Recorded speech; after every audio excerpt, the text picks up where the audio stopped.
देखिए कि यहाँ मस्जिद है, ये बस स्टैंड का इलाका काफ़ी कंजेस्टेड इलाका है। चौमू के अंदर ट्रैफिक की दिक्कत है। इस समस्या के समाधान के लिए यहाँ मस्जिद से जुड़े हुए लोगों से बात की गई और उसके बाद में यहाँ पर एक पैसेज पत्थर पड़े हुए थे, ये पत्थर हटाने को लेकर कहा कि ये पत्थर हटा दिए जाए जिससे कि रास्ता खुल जाए।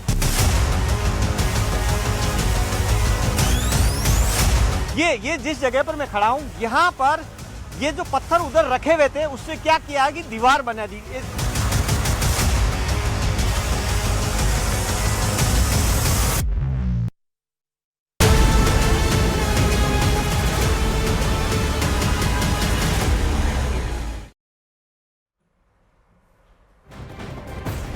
राजस्थान से खबर सामने आ रही। राजस्थान के चौमू में कल हुए बवाल के बाद आज हालात सामान्य हैं। पत्थरबाजी के आरोप में पुलिस अब तक 110 से ज्यादा आरोपियों को हिरासत में ले चुकी है। चौमू में कल तक इंटरनेट सेवा बंद कर दी गई है। पूरे इलाके में पुलिस की मुस्तैदी है। चौमू हिंसा को सरकार ने सख्त रुख अख्तियार भी कर लिया है। गृह राज्य मंत्री जवाहर बेढम ने सख्त चेतावनी देते हुए कहा है कि किसी भी उपद्रवी को बख्शा नहीं जाएगा। आपको बता दें कि यहाँ पर देखिए चौमू में राजस्थान में जो एक स्थान है, एक जगह का नाम है चौमू, वहां पर हिंसा भड़की थी।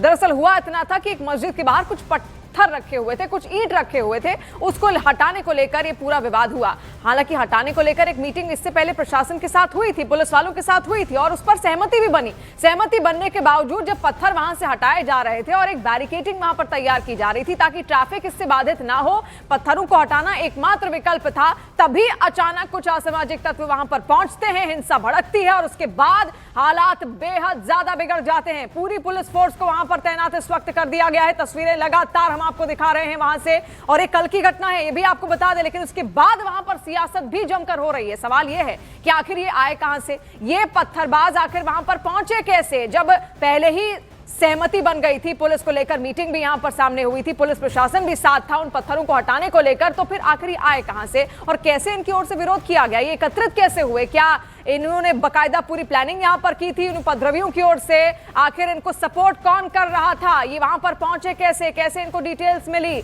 और जब आम सहमति पुलिस और बकायदा जो मस्जिद कमेटी है उसको लेकर बनी हुई थी, तो उसके बाद भी इन्होंने आखिर पत्थर वहां पर क्यों फेंके? क्या ये नहीं चाहते थे कि उन पत्थरों को वहां से हटाया जाए, या फिर आखिर इनकी मंशा क्या थी? क्या ये सांप्रदायिक हिंसा को और ज्यादा बढ़ाना यहां पर चाहते थे? तरीके से हिंसा भड़की है, उसके बाद जबरदस्त एक्शन भी देखने को मिला है। 110 से ज्यादा पत्थरबाजों को पुलिस की तरफ से हिरासत में भी लिया गया है। पूछताछ लगातार जारी है, चप्पे चप्पे पर पुलिस बल की तैनाती यहां पर की गई है। छापेमारी लगातार पुलिस प्रशासन की तरफ से जारी। इसके अलावा फ्लैग मार्च भी कल निकाला गया था। हालांकि देखिए आज हालात सामान्य बने हुए हैं, लेकिन तनावपूर्ण माहौल अभी भी बना हुआ है। एक मस्जिद के आगे पत्थर हटाने को लेकर यह विवाद शुरू हुआ। विवाद इतना ज्यादा बढ़ गया कि कहासुनी में तब्दील हो गया और अचानक से यहां पर पत्थर बरसाने शुरू कर दिए गए। अब ये नफरती पत्थरबाज कौन है, क्या इनकी मंशा है, इसको लेकर लगातार सवाल खड़े हो रहे हैं। हालांकि देखिए पुलिस प्रशासन की तरफ से लगातार एक्शन भी लिया जा रहा है, क्योंकि यहाँ पर साथ में ही बस स्टैंड है और वहां से बसेस रोजाना निकलती है, ट्रैफिक रोजाना वहां से निकलता है। ट्रैफिक सुचारू रूप से आगे चले, इसी को लेकर जो है पत्थर हटाने का काम जो है यहाँ पर 2 दिनों से चल रहा था। और आपसी सहमति से जो मस्जिद परिसर के जो लोग थे उनसे बातचीत की गई थी, बकायदा प्रशासन की तरफ से बातचीत की गई थी और उसके बाद ही पत्थर हटाए जा रहे थे। लेकिन अचानक से वहां पर बैरिकेडिंग लगाने शुरू कर दी गई। जैसे ही वहां पर बैरिकेडिंग लगाई गई उसके बाद ये विवाद और ज्यादा बढ़ गया, जिसके बाद यहां पर पुलिस वालों पर हमला किया गया और 6 पुलिसकर्मी इसमें घायल हो गए।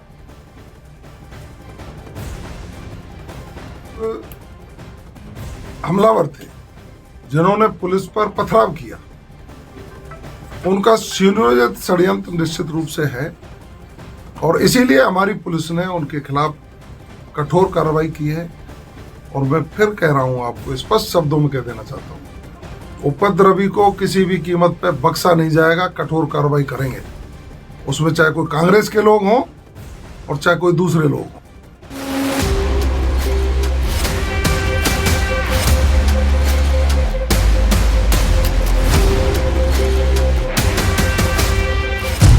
उल्टी भागी जेसीबी,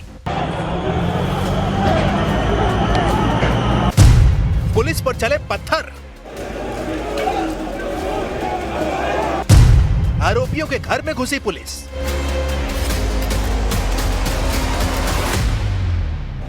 राजस्थान के चौमू में रात में हुए हंगामे ने हड़कंप मचा दिया है। एक मस्जिद के आसपास से अतिक्रमण हटाने गई पुलिस पर अचानक पथराव हुआ और देखते ही देखते हालात काबू से बाहर हो गए। रात के अंधेरे में सड़क पर संग्राम छिड़ गया।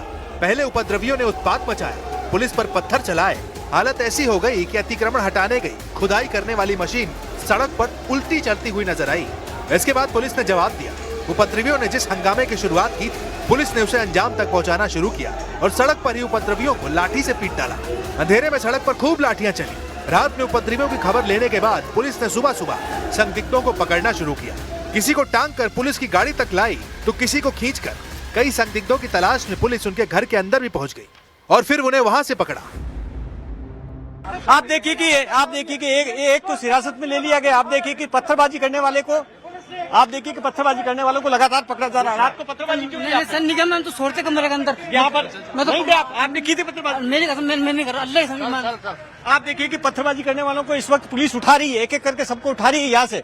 यहाँ आप यहाँ देखिए कि यहाँ इस वक्त उन इलाकों के अंदर पुलिस घुस गई है जहाँ से पत्थरबाजी हुई है। यहाँ पर रैपिड एक्शन फोर्स अंदर गई है, अंदर डीप तक जा रही है और यहाँ पर एक एक को तलाशी ले रही है। यहाँ देखिए कि बाहर भारी भीड़ जमा हो गई है। यहाँ पर इस वक्त आप देखिए कि भीड़ जमा हो गई है और ये कोशिश की जा रही है कि यहाँ जिन लोग पुलिस पकड़ के ले जा रही है। तो इस पूरी खबर को लेकर सियासत भी जमकर यहां पर हो रही है और बीजेपी के विधायक बाल मुकुंदाचार्य इस वक्त हवा महल सीट से विधायक है। आपका बहुत बहुत स्वागत है बाल मुकुंदाचार्य जी। जिस तरीके से पूरी खबर को कल से आप भी देख रहे होंगे, समझ रहे होंगे, मुखर रूप से आप हमेशा अपनी बात रखते आए हैं, इस पूरी खबर को लेकर आपको क्या लग रहा है? कौन है ये उपद्रवी और कैसे वहां तक पहुंचे होंगे? देखिए, सर्वप्रथम तो मैं आपके माध्यम से संपूर्ण प्रदेश के जनता को और विशेषकर चौमू क्षेत्र के आसपास सभी परिवारजनों को मैं हाथ जोड़कर अपील करता हूं, निवेदन करता हूं, शांति बनाए रखें। ऐतिहासिक विकास, सुशासन और राजस्थान सरकार भाजपा के शासन में संपूर्ण प्रदेश का हो रहा है। आदरणीय मुख्यमंत्री भजनलाल शर्मा साहब, संपूर्ण प्रदेश में लॉ एंड ऑर्डर का पालन हो रहा है, पूरे प्रदेश का एक सामूहिक विकास हो रहा है। इस क्रम में मुझे लगता है कहीं ना कहीं कुछ लोगों को ये रास नहीं आ रहा और कुछ उपद्रवी लोग ये माहौल ख़राब करना चाहते हैं कि प्रदेश के विकास में कहीं कुछ इस प्रकार का वातावरण दूषित करके, लेकिन ऐसा संभव होगा नहीं। सब शांति बना के रखें। हम सभी धर्मों का आदर करते हैं, सभी प्रार्थना पूजा पद्धति का सम्मान करते हैं। बस थोड़ा सा चिंता का विषय यह है कि संविधान की बात करते हैं, उसके बाद संविधान का पालन नहीं करते। एक चौमू क्षेत्र का हाईवे, जो पुराना हाईवे है, उस हाईवे पे जयपुर से लेकर और पाकिस्तान बॉर्डर तक का ट्रैफिक आता जाता है। मेन चौमू का बाजार है, उस बाजार में इतना ट्रैफिक रहता है हैवी कि आए दिन दुर्घटना घटती है इन पत्थरों की वजह से। मेन रोड पर 4x6 का एक पत्थर के पट्टी जिसे बोलते हैं हमारे यहाँ, वो एक लगाकर उस पर हरा रंग लगाया हुआ था और उस स्थान को बताया गया था कि हमारा प्रार्थना स्थल है। 4x6 का न्यायालय भी मानता है कि 4x6 का ये स्थान यहाँ पुराना 10-20 साल का जो भी है वो पुराना स्थान है। उस स्थान को न्यायालय में प्रकरण चल रहा है, हाईवे के बीचों बीच है, उसको छेड़ना नहीं है, स्टे है। उसके बाद वहाँ 500-400 गज जमीन पर हर दिन, 2 दिन में, 5 दिन में, 10 दिन में पत्थर डाल देना, एंगल्स लगा देना, तारबंदी करने का प्रयास करना, दुनिया भर का वहाँ सामान इकट्ठा कर लेना और वहाँ पर हाईवे के बीचों बीच में अवरोध पैदा करना, ये उचित नहीं है। बिल्कुल, आपको 4x6 का जो स्थान निर्धारित है उसको रहने दीजिए। ये सारा मामला चल रहा था न्यायालय से। उस क्षेत्र का, चौमू का इस समय अतिक्रमण हटाने का, चौमू नहीं सभी जगह अतिक्रमण हटाने का कार्य चल रहा है।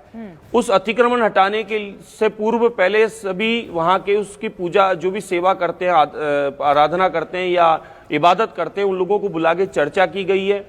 वहाँ की शांति समिति के साथ चर्चा हुई है, नगर पालिका और पुलिस अधिकारी बैठ के उनके साथ चर्चा किए हैं। चर्चा होने के बाद ये तय हुआ कि व्यर्थ का इधर उधर जो सामान पड़ा है, जो अतिक्रमण के रूप में पत्थर पड़े, इनको हटा दिया जाए और रास्ता सुगम हो जाए, ताकि वहाँ आने जाने वाले हम सभी आते जाते हैं, स्कूल के बच्चे भी आते जाते हैं, रोज जाम भी लगता है, दुर्घटना भी घटती है, गाड़ियाँ कई बार पलटी खा जाती है। तो उस स्थान को खाली किया जाए, उसके लिए सहमत हो गए सबने। यही है, जब आपसे मेरी बात सुनिए। आप ही की सरकार में मेरी इस तरीके के पत्थर मेरी चल बात रहे पूरी हैं। होने दीजिए बहन जी, मेरी बात इलाज पूरी क्या होने है? दीजिए। पूरे प्रकरण को सबको पता होना चाहिए। जी उस स्थान पर सबकी सहमति से उस जगह को खाली करने का तय हो गया। नगर पालिका ने अपना काम कर दिया, लेकिन उसके बावजूद क्या हुआ, कुछ लोग विश्वास में लेकर पुलिस के साथ बातचीत करने के पश्चात, नगर पालिका के बातचीत करने के बाद में वह एंगल्स गाड़ रहे हैं, टीन शेड लगा रहे हैं, टंकियां रख रहे हैं, पत्थर लाके और रख रहे हैं। उस स्थान को और ज्यादा अतिक्रमण करने का प्रयास किया जा रहा है। जब पुलिस प्रशासन समझाइश करती है, रोकने का प्रयास करती है, और वो घर चले जाते हैं, और फिर अचानक घरों से जाकर कहां से पत्थर उठाकर लाते हैं, बोतल्स उठा के लाते हैं, और 6 पुलिस कर्मियों को घायल कर देते हैं और आसपास क्षेत्र में भय का माहौल आपकी बना बात देते हमने हैं। सुनी। अब आपको क्या लग रहा है, ये पत्थरबाज आखिर आए कहां से? प्रशासन को मालूम था इलाका ऐसा है, मस्जिद के सामने पत्थर पड़े हुए हैं, उनको हटाना है, तो प्रशासन की टीमें क्या वहां पर उतनी मुस्तैदी से क्यों नहीं थी? आखिर ये हिंसा भड़की कैसे? आपकी सरकार है, तो सवाल भी आपसे ही होगा। पुलिस प्रशासन मुस्तैद थी, तभी तो हाथों हाथ कार्रवाई को रोका गया, नहीं तो बड़ी घटना की हो सकता है। देखिए, किसी के माथे पे तो लिखा नहीं है फिर कि भी ये इसमें व्यक्ति 6 पुलिसकर्मी क्या घायल हरकत हो कर गए। सकता है, किस क्षण जी 6 पुलिसकर्मी घायल हो गए, कोई आम संख्या नहीं है। पुलिसकर्मियों से बातचीत समझाइश होने के बाद, घर जाने के बाद में अचानक रात को 1 बजे आना, फिर हमला कर देना, फिर 3 बजे आना, फिर हमला कर देना, तो ये कहीं ना कहीं सोची समझी योजना और साजिश है। हो सकता है लोकल लोग भी, हो सकता है बाहर के लोग भी हो। मेरा तो निवेदन है कि पत्थरबाज कश्मीर में थे, कश्मीर में पत्थरबाज अब समाप्त हो गए और वहां पर कलम आ गई और कश्मीर में रोजगार, अमन, चैन, शांति आ गई। मेरा निवेदन है सभी मौलवियों से कि आप अपने युवा पीढ़ी को समझाएं कि पत्थर मारने से विकास नहीं होगा। आप लोग अध्ययन करें, शिक्षा ग्रहण करें, रोजगार से जुड़ें और देश की प्रगति में भागीदार बने। आदरणीय मोदी जी के आने के पश्चात बिना तुष्टीकरण के, बिना भेदभाव के राम का और रहीम का दोनों का सामूहिक विकास हो रहा है। सीता का और सलमा का दोनों का विकास हो रहा है। लेकिन आज भी अगर किसी की मानसिकता यह है कि इस देश में रहना है, देश के खिलाफ काम करना है, देश के खिलाफ पत्थरबाजी करनी है, तो उसका क्या उपाय करें? बाल मुकुंदाचार्य जी, सवाल तो सुनिए। आपका क्या मतलब है कि यानी कि एक ही समुदाय के लोग थे, लेकिन सामने तो मस्जिद थी, फिर वो पत्थरबाजी आखिर कैसे एक ही समुदाय के लोगों की ओर से? जबकि पूरी सहमति वहां पर बनी, मस्जिद कमेटी के लोग भी बैठे पुलिस के साथ। नहीं, मस्जिद, बहन जी यही तो कह रहा हूं मैं, मस्जिद नहीं है। आप मौके पे भेजिए कैमरामैन को, देख के आइए, मस्जिद नहीं है। हाईवे के बीचों बीच में एक 4x6 का कुछ पत्थर की पट्टी, पत्थर रख के एक कब्जा है और कुछ नहीं है वहां। एक 4x6 जवाब दे दीजिए बाल मुकुंदाचार्य जी, क्या कार्रवाई होगी? कितने लोगों को गिरफ्तार किया गया है? क्या इलाज है इन नफरती पत्थरबाजों का? अभी 10-12 लोग को कैमरों के माध्यम से जो आए हैं, वैसे तो 200-250-300 लोग थे, ये महिला पुरुष दोनों थे। कुछ लोग चोमू के भी थे, कुछ लोग हो सकता है बाहर के भी आए हों, योजनाबद्ध कुछ अच्छा बनाया हो ऐसी योजना। देखिए, पत्थरबाज कोई भी हो, किसी भी समाज संप्रदाय का, पंथ का हो, पत्थरबाज इस देश में बंद होना चाहिए। पत्थर की जगह कलम होनी चाहिए, रोजगार होना चाहिए, जिसके लिए केंद्र सरकार, राज्य सरकार बहुत अच्छा काम कर रही है। इन पत्थरबाजों को समझना चाहिए।